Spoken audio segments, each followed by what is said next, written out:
Hola a todos, soy Manuel Pegalajar y en este vídeo tutorial vamos a rehacer un ejercicio que hicimos previamente. Se trata del ejercicio para copiar dos ficheros, solo que en este caso lo vamos a hacer con las herramientas que conocemos para copiar datos de ficheros binarios.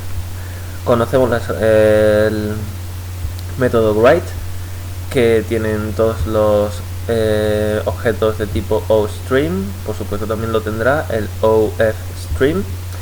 Write tiene dos parámetros, uno es un puntero a una zona de memoria y otro es el número de bytes que queremos copiar al fichero a partir de la dirección de memoria que hemos apuntado anteriormente.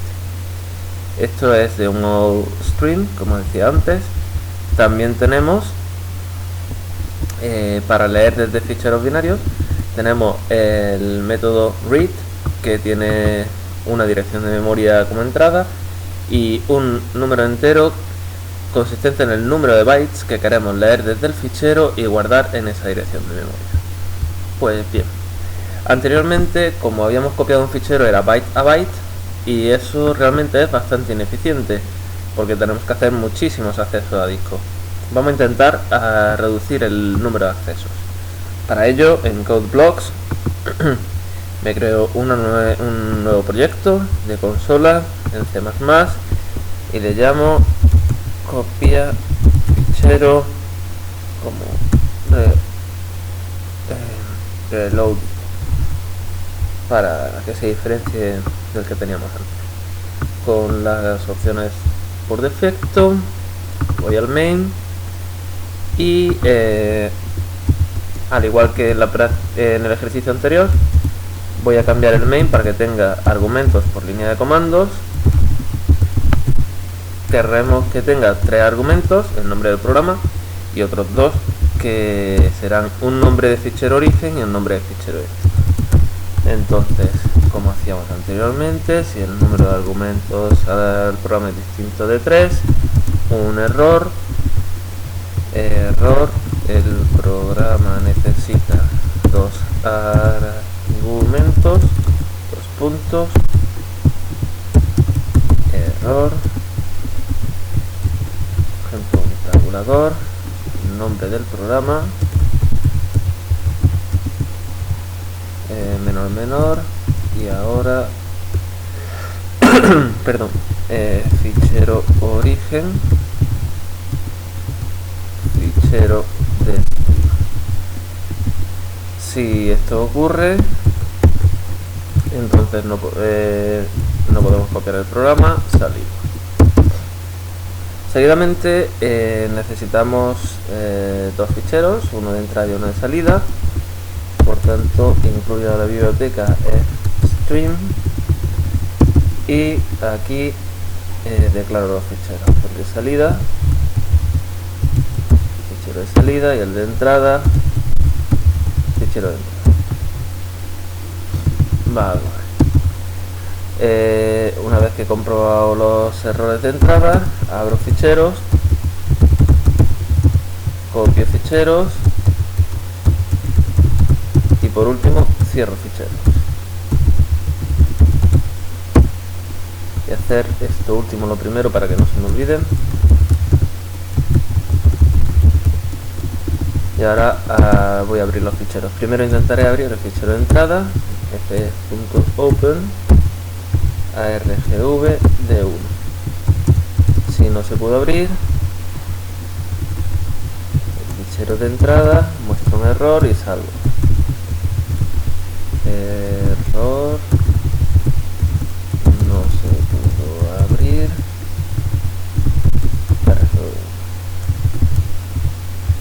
y salgo. Una vez que haya llegado perdón, una vez que haya abierto el fichero de entrada, si se ha podido abrir la línea 28, ya el programa podrá llegar a la línea 28. Abro el fichero de salida y compruebo que no hay errores al abrir. Si no hay errores al abrir, entonces, es decir, si no se ha abierto bien el fichero de salida, muestra un error, De hecho voy a mostrar el mismo para ir más rápido. Y salimos. Bueno, realmente no podemos salir directamente porque aunque el fichero de salida no lo hayamos podido abrir, sí se ha podido abrir bien el fichero de entrada. Por lo tanto, antes de salir lo tenemos que cerrar. Perdón. Ahora, una vez hecho esto, en la línea 36, si el programa llega a la línea 36 es porque los dos ficheros de entrada y de salida se han abierto bien. Lo que voy a hacer es que mientras que no se llegue al fichero aquí, mientras que no se llegue al final del fichero de entrada, voy a leer del fichero de entrada y voy a escribir en el fichero de salida. Bien, ahora la clave está en cuántos bytes, porque voy a copiar por bloques de bytes.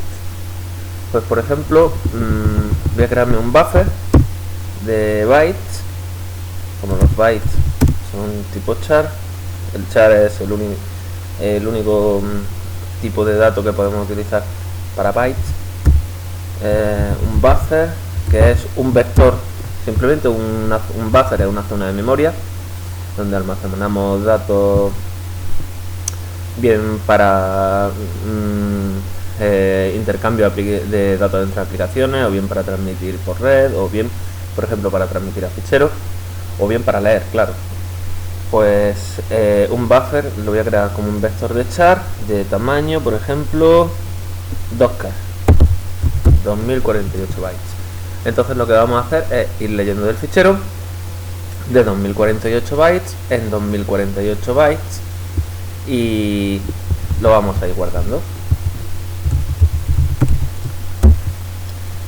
A ver, leo el buffer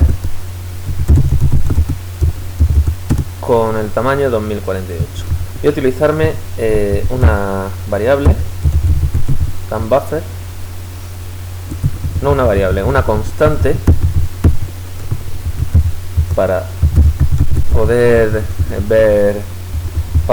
utilizar el tamaño del buffer igual durante todo el programa. Y lo voy a definir con un definir.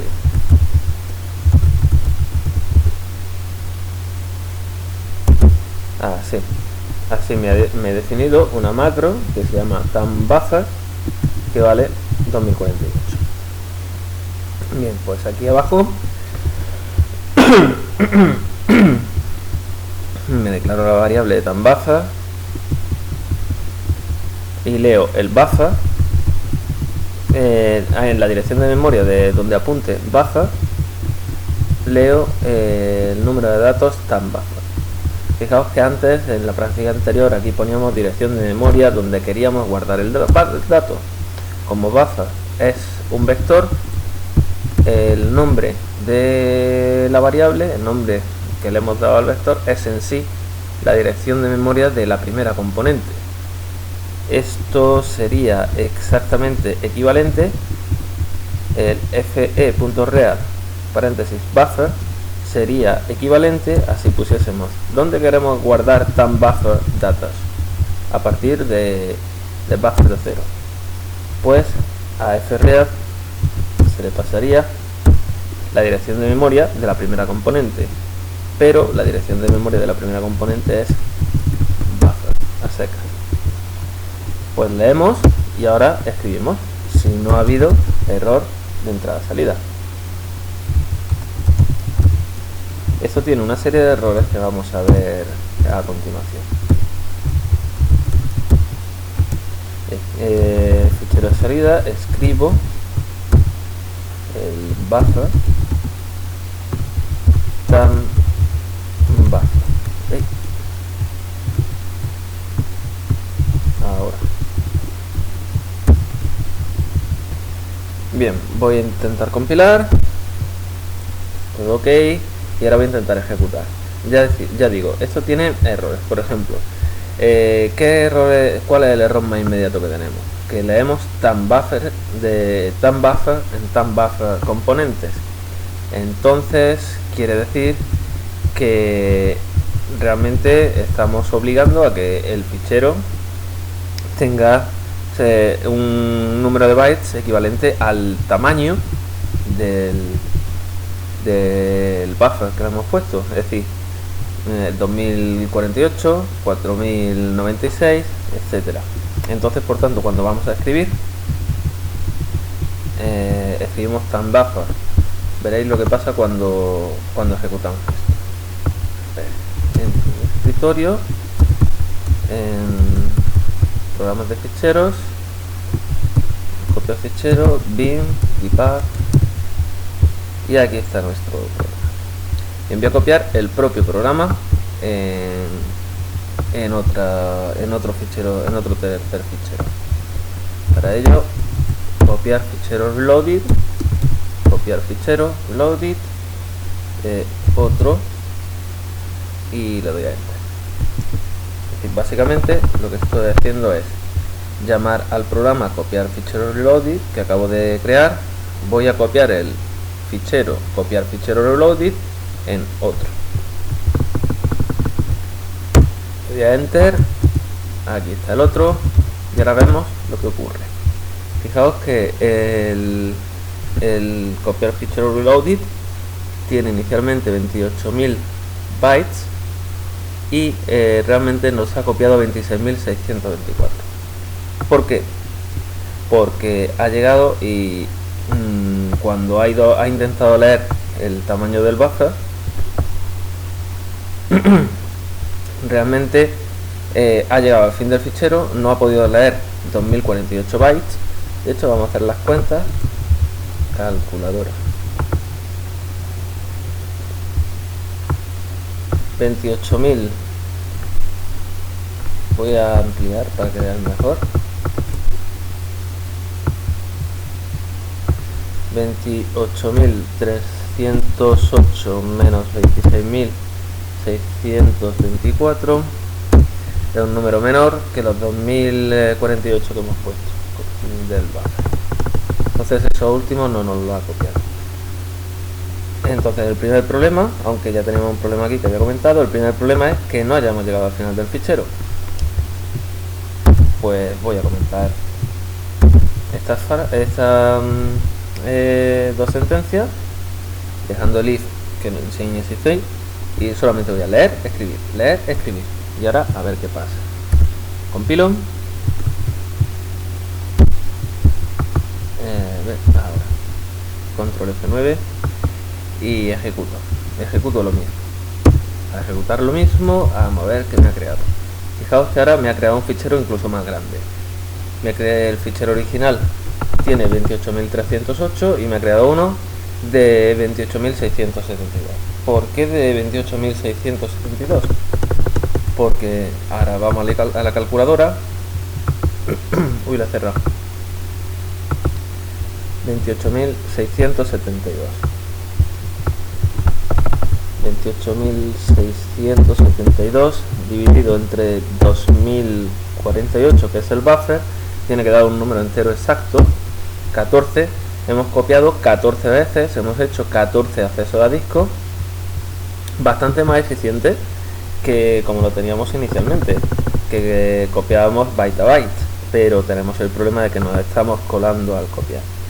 Entonces realmente lo que tenemos que escribir al fichero no es tan buffer elementos, sino los elementos que se hayan leído. Conocemos el número de elementos que se han leído desde el fichero porque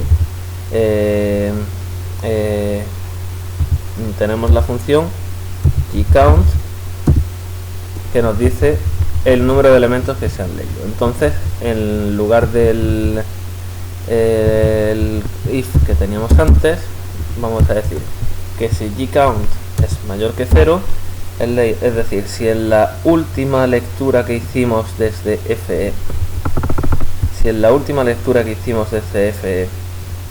que es esta fe.read, si se leyeron más de 0 bytes, entonces escribimos not an buffer.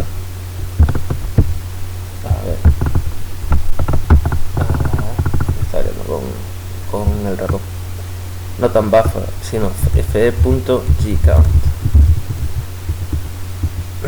La primera vez que ejecute esto, si puede leer TimeBuffer elementos, los guardará en buffer. Por tanto, fe.gcount será 2048 TimeBuffer y escribirá en el fichero de salida desde buffer fe.gcount 2048.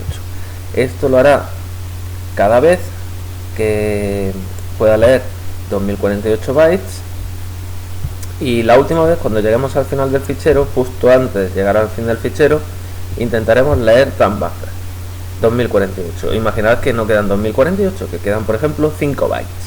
Pues esos 5 bytes se leerán en buffer. Al llegar aquí, fe.gcount comprobará cuántos bytes fueron los que se pudieron leer desde fe la última vez, y fe.gcount devolverá 5. Por tanto, escribimos desde NFS, el fichero de salida, escribimos desde la dirección de memoria buffer fe.gcount 5 bytes, y esto sí tiene que copiar el fichero entero. Voy a compilar, voy a ejecutar,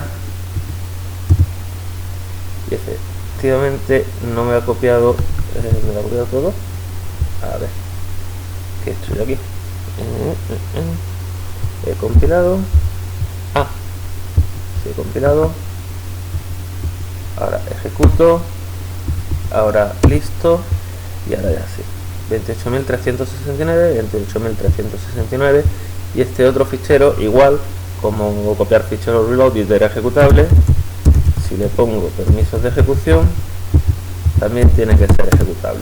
Voy a copiar de nuevo otro, copiar fichero reloaded a la KKJK, ls-l, e igual, es decir, no hemos creado una copia del fichero ejecutable. Hasta la próxima.